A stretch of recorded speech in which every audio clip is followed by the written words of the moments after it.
परिषदीय प्राथमिक, उच्च प्राथमिक और कस्तूरबा गांधी बालिका विद्यालयों में बच्चों में पढ़ने की क्षमता का विकास करने के संबंध में 100 डेज रीडिंग कैंपेन के बाद अब पुनः 45 डेज रीडिंग कैंपेन शुरू होने जा रहा है, जिसके लिए महानिदेशक महोदय का विस्तृत आदेश जारी हो चुका है।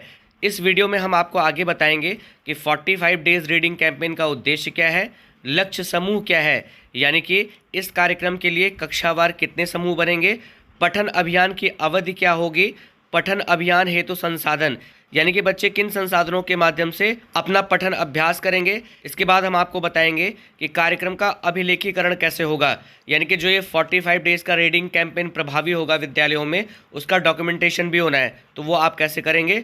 और सबसे अंत में बताया जाएगा कि अनुसरण का माध्यम क्या होगा, कि किस तरह से इसका सुपरविजन होगा। इन सब की जानकारी आपको आगे मिलने वाली है, बस आप लोग वीडियो को अंत तक जरूर देखिएगा।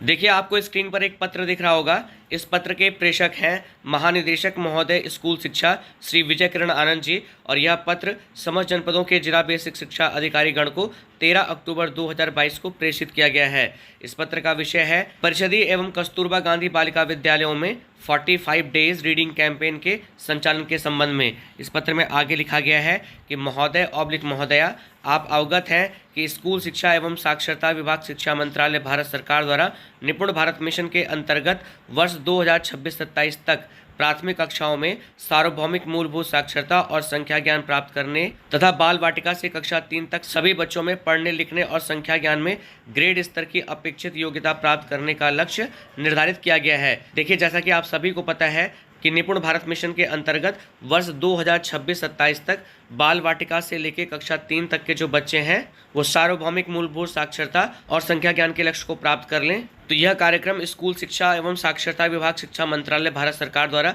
चलाया जा रहा है। उक्त परिप्रेक्ष्य में निपुण भारत मिशन के प्रभावी क्रियान्वयन हेतु शासनादेश संख्या दिनांक 23 दिसंबर 2021 एवं शासनादेश संख्या दिनांक 27 जून 2022 निर्गत किया गया है, जिसके अंतर्गत मीजरेबल गोल्स का निर्धारण करते हुए जनपदों में विभिन्न गतिविधियां संचालित की जा रही हैं। जैसा कि आप सभी लोग को पता है कि सभी परिषदीय विद्यालयों में कक्षा 3 तक के बच्चों को निपुण कक्षाएं बनाने के लिए 22 सप्ताह का कार्यक्रम प्रभावी है, और इसके लिए जो मीजरेबल गोल्स हैं यानी कि जो लक्ष्य हैं वो निर्धारित किए गए हैं, और जिसके आधार पर विभिन्न गतिविधियां विद्यालयों में संचालित की जा रही हैं। इस पत्र में आगे लिखा गया है कि निपुण भारत मिशन के प्रभावी क्रियान्वयन हेतु पूर्व में स्कूल शिक्षा एवं साक्षरता विभाग शिक्षा मंत्रालय भारत सरकार द्वारा एक महत्वपूर्ण पहल करते हुए माह जनवरी 2022 में 14 सप्ताह के लिए 100 डेज रीडिंग कैंपेन का संचालन किया गया था। आप सभी को पता है कि इसके पूर्व जनवरी माह में 14 सप्ताह यानी कि 100 डेज रीडिंग कैंपेन चल चुका है। इस हेतु भारत सरकार द्वारा प्रेषित गाइडलाइंस के अनुसार कार्यक्रम के सफल संचालन के लिए प्रति सप्ताह राज्य परियोजना कार्यालय द्वारा जनपदों को इन्फोग्राफिक्स, अभिभावक कैलेंडर आदि प्रेषित कर कार्यक्रम का सफल संचालन सुनिश्चित किया गया। यानी कि राज्य परियोजना कार्यालय से प्रति सप्ताह प्रत्येक जनपद को 100 डेज रीडिंग कैंपेन को सफल बनाने के लिए इन्फोग्राफिक्स और अभिभावक कैलेंडर आदि को प्रेषित किया गया। इसमें आगे लिखा गया है कि 45 डेज रीडिंग कैंपेन का संचालन, इसके अंतर्गत राज्य स्तर से निपुण भारत मिशन के प्रभावी क्रियान्वयन हेतु परिषदीय प्राथमिक, उच्च प्राथमिक, संविलियत एवं कस्तूरबा गांधी बालिका विद्यालयों में 1 नवंबर 2022 से 45 डेज रीडिंग कैंपेन का संचालन किए जाने का निर्णय लिया गया है। आप लोग यहाँ पर थोड़ा ध्यान दीजिएगा कि ये जो 45 डेज रीडिंग कैंपेन की शुरुआत होगी आपके विद्यालयों में, यानी कि ये कार्यक्रम जब प्रभावी होगा उसका समय यहाँ पर निर्धारित किया गया है कि आपको यह कार्यक्रम 1 नवंबर 2022 से शुरू करना है। 45 डेज रीडिंग कैंपेन का संचालन राज्य परियोजना कार्यालय के पत्रांक संख्या दिनांक 3 जनवरी 2022 प्रति संलग्न द्वारा प्रेषित दिशा निर्देशों के अनुरूप ही किया जाएगा। यानी कि 45 डेज रीडिंग कैंपेन का जो संचालन होगा वो पूर्व में जो 100 डेज रीडिंग कैंपेन की जो गाइडलाइन थी या जो दिशा निर्देश थे उसी के अनुसार होगा। इस हेतु राज्य परियोजना कार्यालय द्वारा प्रति सप्ताह जनपदों को इन्फोग्राफिक्स, अभिभावक कैलेंडर आदि प्रेषित किया जाएगा। और आगे बताया गया कि राज्य परियोजना कार्यालय से प्रति सप्ताह हर जनपद को इन्फोग्राफिक्स और अभिभावक कैलेंडर प्रेषित किया जाएगा, जिस हिसाब से इस 45 डेज रीडिंग कैंपेन का संचालन विद्यालयों में होगा। इसमें आगे लिखा गया है कि बच्चों द्वारा पढ़ना सीखने का मुख्य आधार है।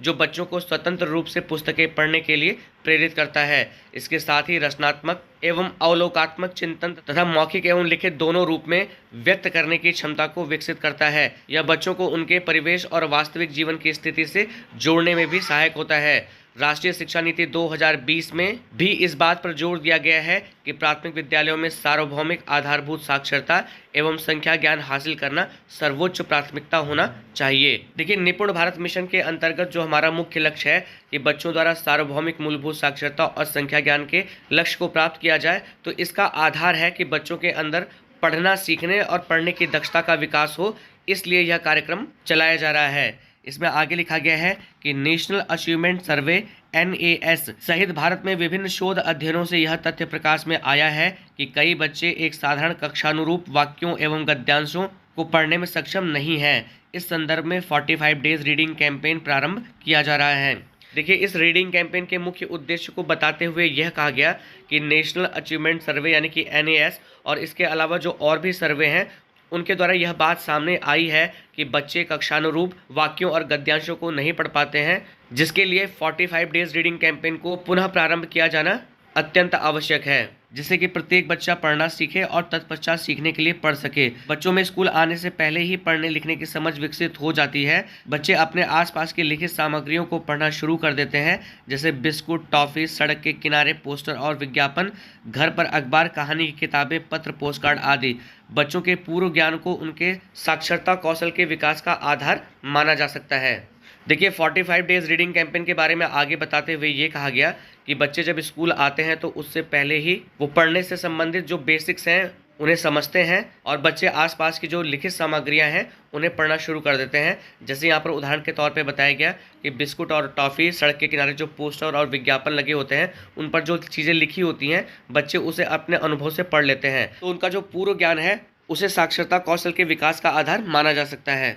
इसमें अगला बिंदु है कि पठन अभियान की आवश्यकता। इसके अंतर्गत समझ के साथ पढ़ने वाले बच्चे सामान्यतः बेहतर विद्यार्थी बनते हैं। कि जो बच्चे समझ के साथ पढ़ते हैं वो आगे चलकर एक अच्छे विद्यार्थी बनते हैं, जिससे विद्यालय और जीवन के अन्य क्षेत्र में उन्हें अपेक्षित सफलता प्राप्त होने की संभावना बढ़ जाती है।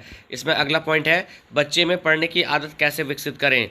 इसके अंतर्गत पहला पॉइंट है कि विभिन्न प्रकार की आकर्षक चित्रों से युक्त सरल और मनमोहक कहानी की किताबों की उपलब्धता और बच्चों की उन तक पहुंच सुनिश्चित करना। कि अगर कहानी की किताबें मनमोहक हैं, उसमें आकर्षक चित्र हैं और वो बच्चे की पहुंच तक है, तो बच्चे के अंदर पढ़ने की आदत का विकास किया जा सकता है। इसमें दूसरा है विद्यालय में पढ़ने के लिए बच्चों को नियमित आधार पर समय और सहज वातावरण उपलब्ध कराना। कि बच्चे ईजिली पढ़ पाएँ, उसके लिए एक सहज और अच्छा वातावरण बनाना। इसमें अगला पॉइंट है गतिविधियों, जोर जोर से पढ़ना, साथ साथ पढ़ना, उनके साथ पढ़ी गई पुस्तकों पर चर्चा, भूमिका निभाना, शब्द लेखन आदि का आयोजन करना। और इससे संबंधित कुछ गतिविधियां भी करवाई जा सकती हैं, जैसे जोर जोर से पढ़ना, एक साथ में बच्चों को बिठाकर पढ़ना, या अध्यापक भी बच्चों के साथ में बैठ के पढ़ सकते हैं। उनके द्वारा पढ़ी गई पुस्तकों पर चर्चा करना, कि उन्होंने जो पढ़ा उस पर चर्चा की जाए, और शब्द खेल आदि का आयोजन करके बच्चों में पढ़ने की आदत का विकास किया जा सकता है। अब इसमें अगला पॉइंट है लक्ष्य समूह। इसमें लिखा है कि बाल वाटिका से कक्षा 8 तक के बच्चे इस अभियान का हिस्सा होंगे। उन्हें वर्गवार 3 समूहों में वर्गीकृत किया जाए। कि देखिए, इस 45 डेज रीडिंग कैंपेन को चलाने के लिए बच्चों को 3 समूह में विभाजित किया जाए। बाल वाटिका से लेकर कक्षा 8 तक के बच्चों को, जो समूह 1 होगा उसमें बाल वाटिका से कक्षा 2 तक के बच्चे होंगे, जो समूह 2 होगा उसमें कक्षा 3 से कक्षा 5 तक के बच्चे होंगे, और जो समूह 3 होगा उसमें कक्षा 6 से कक्षा 8 तक के बच्चे होंगे। इसमें आगे है पठन अभियान की अवधि। इसमें लिखा गया कि 45 डेज रीडिंग कैंपेन 1 नवंबर 2022 से प्रारंभ होकर 45 दिनों के लिए आयोजित किया जाएगा। स्पष्ट है कि 1 नवंबर से शुरुआत होगी और जब भी 45 दिन समाप्त होंगे तब तक यह कार्यक्रम प्रभावी रहेगा। इसमें आगे लिखा गया कि पठन अभियान के लिए रणनीति। कि पठन अभियान के लिए रणनीति क्या बनाई जाएगी। इसमें पहला कि पठन अभियान का उद्देश्य बच्चों, शिक्षकों, माता पिता, समुदाय, शैक्षिक प्रशासकों आदि सहित राज्य, जनपद, ब्लॉक, पंचायत तथा विद्यालय स्तर पर सभी हितधारकों की भागीदारी सुनिश्चित करना है। देखिए, पठन अभियान का जो मुख्य उद्देश्य है उसमें बच्चों के साथ ही साथ शिक्षकों, माता पिता, समुदाय, शैक्षिक प्रशासकों और आगे जो बताया गया उन सभी हितधारकों की भागीदारी सुनिश्चित करना। इसमें दूसरा पॉइंट है कि पढ़ने को मनोरंजक बनाने और इससे आजीवन जुड़ाव बनाने पर ध्यान केंद्रित करने हेतु प्रति सप्ताह निर्धारित गतिविधियां क्रियान्वित की जानी है। साप्ताहिक गतिविधियों के संबंध में निर्देश, इन्फोग्राफिक्स आदि राज्य परियोजना कार्यालय द्वारा समय समय पर प्रेषित किए जाएंगे। ये बात ऊपर बताई गई है। इसमें अगला है कि इस अभियान के अंतर्गत गतिविधियों का साप्ताहिक कैलेंडर तैयार किया गया है। देखिए, ये कार्यक्रम अच्छे से संचालित हो सके तो इसके लिए गतिविधि आधारित साप्ताहिक कैलेंडर तैयार किया गया है, जिसे बच्चे को शिक्षकों, माता पिता, साथियों, भाई बहनों या परिवार के अन्य सदस्यों की सहायता से किया जाना है। तत्क्रम में अभिभावकों एवं समुदाय की सक्रिय प्रतिभागिता सुनिश्चित करने के लिए राज्य स्तर से प्रेषित विभिन्न कंटेंट नियमित रूप से बच्चों एवं अभिभावकों को व्हाट्सएप आदि के माध्यम से उपलब्ध कराए जाएंगे। देखिए, जो भी कंटेंट आएंगे, जो विद्यालय के कक्षावार बच्चों के व्हाट्सएप ग्रुप बने हैं, उसमें भी शेयर किए जाएंगे ताकि अभिभावक और समुदाय भी बच्चों की सहायता कर सकें। इसमें आगे है कि अभियान को प्रभावी बनाने के लिए प्रति सप्ताह निर्धारित गतिविधियां की जाएं, जिससे कि बच्चे दिए गए सप्ताह में गतिविधि को दोहरा सकें और अंततः इसे समझकर साथियों और भाई बहनों के साथ स्वतंत्र रूप से क्रियान्वित करने में सक्षम हो सकें। देखिए, जो भी गतिविधियां आएंगी उन्हें करवाने के निर्देश दिए गए हैं ताकि बच्चे उन्हें दोहरा सकें और अपने भाई बहन और साथियों के साथ में उसे शेयर कर सकें ताकि बच्चे अच्छे ढंग से सीख सकें।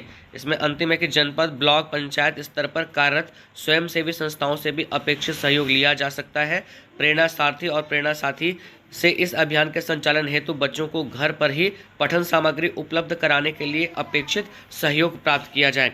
देखिए, इस कार्यक्रम में जनपद, ब्लॉक और पंचायत स्तर पर जो स्वयंसेवी संस्थाएं हैं उनकी भी सहायता ली जा सकती है और प्रेरणा सारथी या प्रेरणा साथी की भी सहायता ली जा सकती है ताकि वो घर घर जाकर बच्चों को सामग्री उपलब्ध कराएं और उनका सहयोग कर सकें।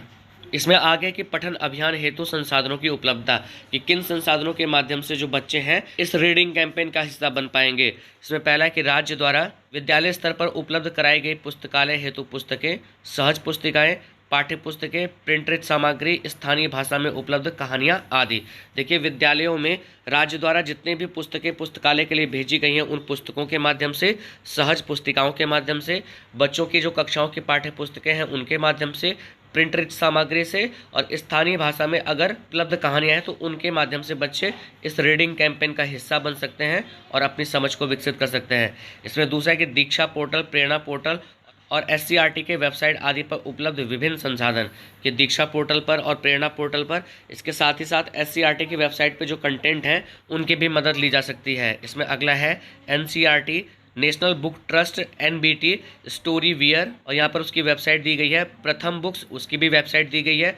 Room to Read cloud, Room to Read की क्लाउड पर बहुत सारी कहानी किताबें हैं, उन्हें भी देखा जा सकता है, आदि पर उपलब्ध संसाधन।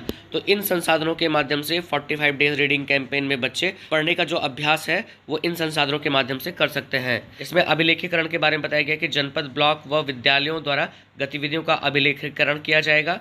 45 डेज रीडिंग कैंपेन के लघु वीडियो, प्रशंसा पत्र और फोटोग्राफ्स का संकलन किया जाएगा तथा राज्य परियोजना कार्यालय को भी साप्ताहिक रूप से प्रेषित किया जाएगा। देखिए, आप अपने विद्यालय में 45 डेज रीडिंग कैंपेन का एक आप रजिस्टर बना लीजिएगा, उसका अभिलेखीकरण विद्यालय में करिएगा और जो भी आप एक्टिविटी कराते हैं उसका एक लघु वीडियो, फोटोज़ वगैरह आप अपने पास रखिएगा ताकि आपके ब्लॉक से जब मांगा जाता है तो आप उसे ब्लॉक को प्रोवाइड करवाइएगा और परियोजना से मांगा जाएगा तो ब्लॉक द्वारा परियोजना को यह उपलब्ध करवाया जाएगा। इसमें आगे है कि पठन अभियान के दौरान व अंत में प्रत्येक जनपद द्वारा बेस्ट प्रैक्टिसेस को राज्य परियोजना कार्यालय के साथ साझा किया जाएगा। साथ ही इन्हें जनपद कार्यालय द्वारा विभिन्न समाचार पत्रों, मीडिया चैनलों के माध्यम से प्रकाशित व प्रसारित किया जाएगा। देखिए, जो बेस्ट प्रैक्टिसेस होंगी उन्हें परियोजना से जो बेस्ट प्रैक्टिसेस होंगी उन्हें परियोजना कार्यालय के साथ में साझा किया जाएगा और जनपद स्तर पर विभिन्न समाचार पत्रों में, मीडिया चैनलों आदि पर इसको प्रकाशित व प्रसारित करने का भी निर्देश दिया गया है। इसमें अंत में अनुश्रवण यानी कि सुपरविजन का तरीका बताया गया है कि 45 डेज रीडिंग कैंपेन के अंतर्गत आयोजित की जाने वाली साप्ताहिक गतिविधियों का अनुश्रवण राज्य परियोजना कार्यालय से किया जाएगा। इसकी डायरेक्ट जो मॉनिटरिंग होगी वो राज्य परियोजना कार्यालय के द्वारा होगी। जनपद एवं विकास खंड स्तर पर इस कार्यक्रम के लिए सप्ताहवार निर्धारित बिंदुओं पर शिक्षकों के सहयोग के लिए आवश्यक सामग्री एवं रणनीति बनाई जाएगी। देखिए, ये पहले ही बता दिया गया है कि जनपद व विकास खंड स्तर पर इस कार्यक्रम को प्रभावी बनाने के लिए सप्ताहवार निर्धारित बिंदुओं पर शिक्षकों के सहयोग के लिए आवश्यक सामग्री, जो डिजिटल कंटेंट है वो भेजे जाएंगे और रणनीति बनाई जाएगी।